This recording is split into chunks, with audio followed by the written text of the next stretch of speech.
You said something that upset them. And instead of yelling, instead of arguing, instead of telling you what's wrong, they just shut down. Complete silence. They go quiet. They withdraw.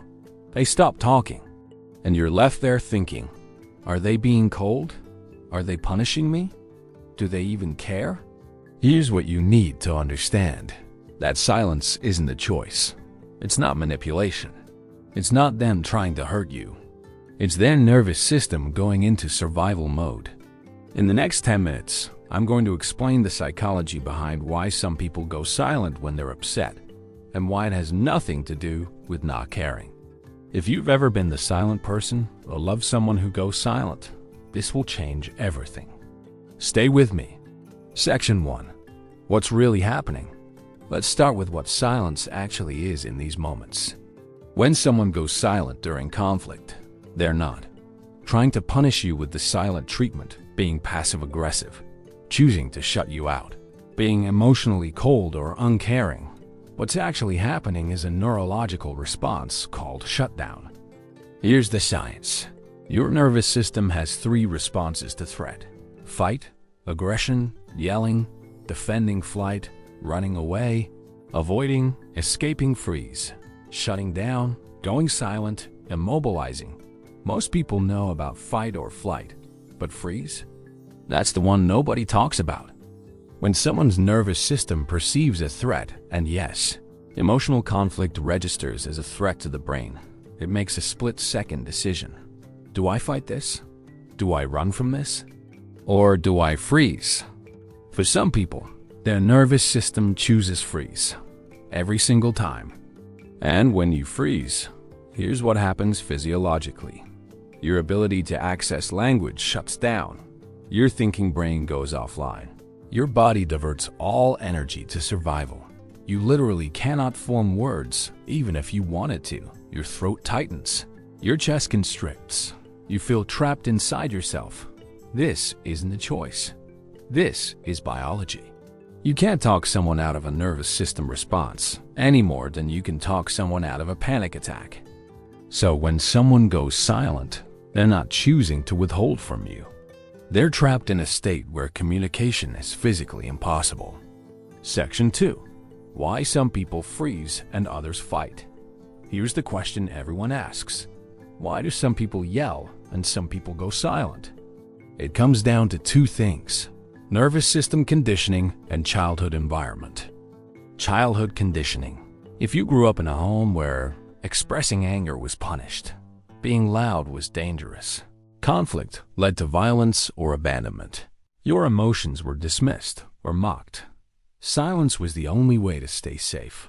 Your nervous system learned, when there's conflict, freeze. Going silent kept you safe then, so it becomes your default now. On the flip side, if you grew up in a home where you had to fight to be heard, loudness got attention, conflict was resolved through arguing, you had to defend yourself constantly, your nervous system learned, when there's conflict, fight, make noise, don't back down. Neither response is better or worse. They're just different survival strategies your nervous system learned when you were young.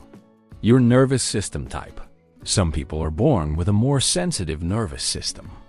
They're more reactive to stimulation, more easily overwhelmed, more prone to shutdown. This isn't weakness. This is neurobiology. Think of it like this. Some people have a nervous system that's like a smoke alarm. It takes a lot to set it off. And when it does, it's loud. Fight response. Other people have a nervous system like a circuit breaker. When it gets overloaded, it just trips, shuts down completely. Freeze response. If you're someone who goes silent, your nervous system is protecting you the only way it knows how, by shutting down all non-essential functions, including speech, so you can survive the perceived threat. Section 3. What it feels like to be the silent person. Let me describe what's happening inside the person who goes silent. Because if you've never experienced this, you need to understand. You're in the middle of a disagreement. The other person is upset. Maybe they're raising their voice. Maybe they're asking you questions. Maybe they're demanding answers. and you feel it starting. Your throat tightens, like someone squeezing it from the inside. Your chest gets heavy. Breathing becomes hard. Your brain goes foggy. The words you want to say are just gone. You can't access them.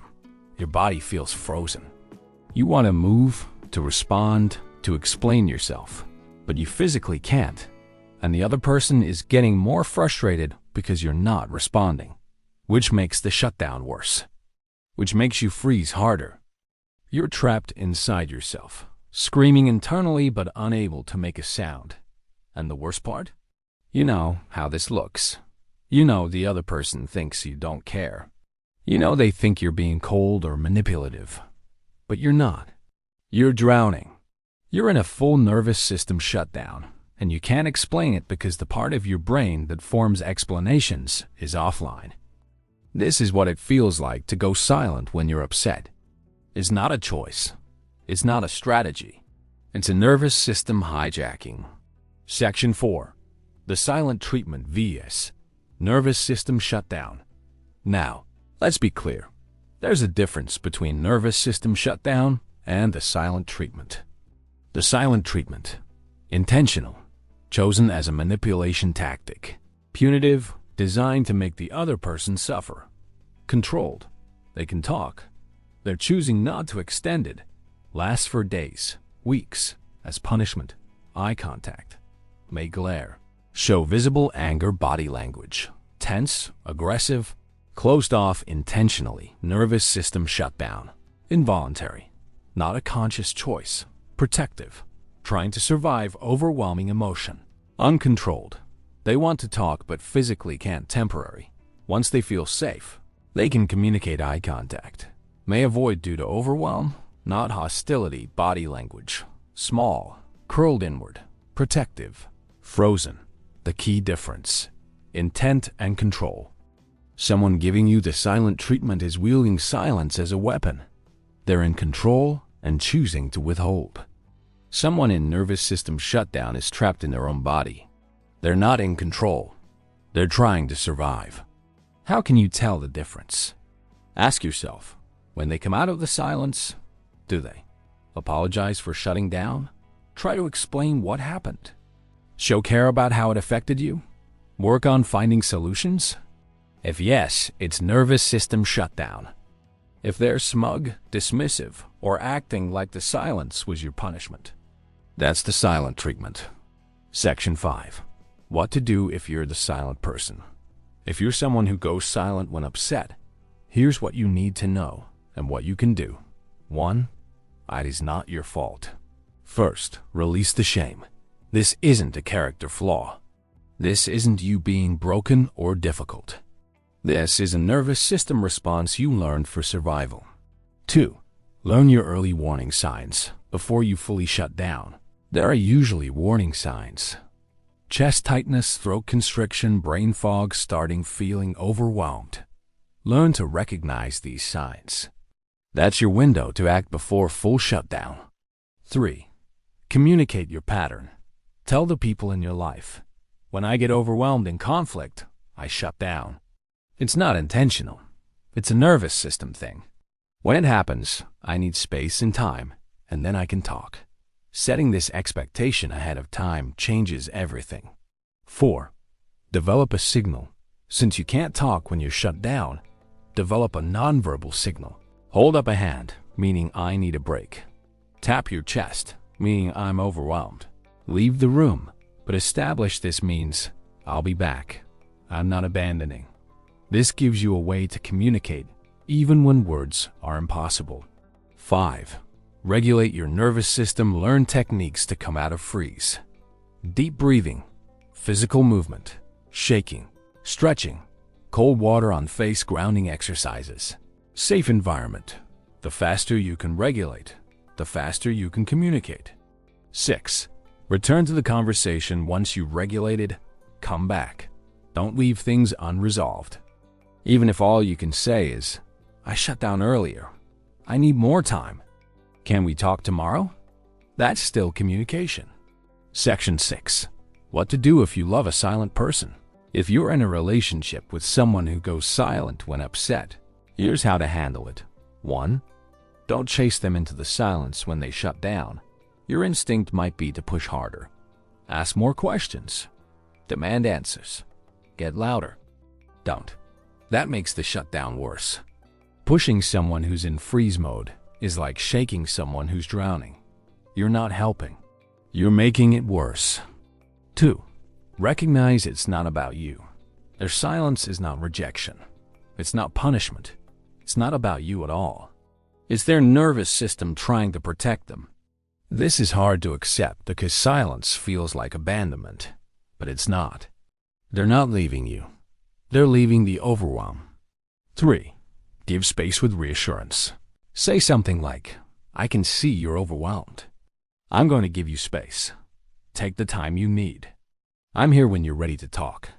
This does 2 things. Gives them the space they need to regulate.